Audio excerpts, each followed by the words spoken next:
Good morning from the Royal Docks. Since the Mayor launched the Towards a New London Plan document, it's been a really hectic and busy few weeks with nearly 40 events under our belt, and we're now in the final stretch of our public engagement. And I'd like to thank everyone who has taken part so far. With the consultation period coming to a close soon, I thought it would be a really good point to share with you some of the priorities and comments that I've been hearing and I've been feeding back to the Mayor. Alongside colleagues from the Mayor's planning team, I've met with industry, boroughs, community groups, interest groups and Londoners themselves. And thousands of comments have been made across our engagement platforms. Overall, it's clear Londoners really care about where growth in our city should go, and they want to be involved in shaping that process. They've welcomed the opportunity to have an open and frank conversation on issues that our city faces. From the comments received, there's an understanding of the strategic nature of this document and what it can do and what it can't do.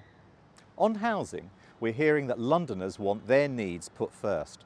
There are concerns about the quality of existing homes too. And as you'd expect, high rents, service charges and the affordability of mortgages are a huge worry. Understandably, while there is a concern around the increase in London's housing need to 880,000 homes, or 10 years' supply, the approach set out in the consultation document has generally been considered pragmatic, including the approach to the Greenbelt. However, retaining open space is another priority. The need for open space that is improved and more accessible to Londoners and usable has been made loud and clear. Londoners want well-being to be prioritised and a city with healthier and happier people to be one of the things the next London Plan enables. Londoners also want the efficient reuse of existing empty buildings and land, a focus on regeneration and improved transport links. On the economy, like all economies across the globe, London's was impacted by the pandemic, but it recovered strongly, returning to pre-pandemic annual output levels by 2024. There have been shifts in working practices and shopping patterns as well, and we need to look at the implications of these changes in different parts of London. The link between the provision of suitable housing and growing the economy is really understood and appreciated. We know that good quality housing is not only essential for Londoners, but for attracting and retaining a skilled workforce and revitalising neighbourhoods.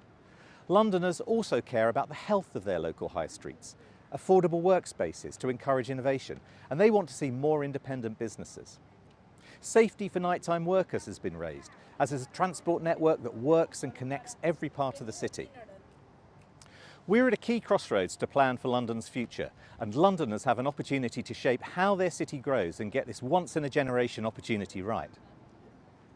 I can't stress enough how important it is to take part. Nobody sees London like you do, which is why we would love to hear from you. Click the link and have your say.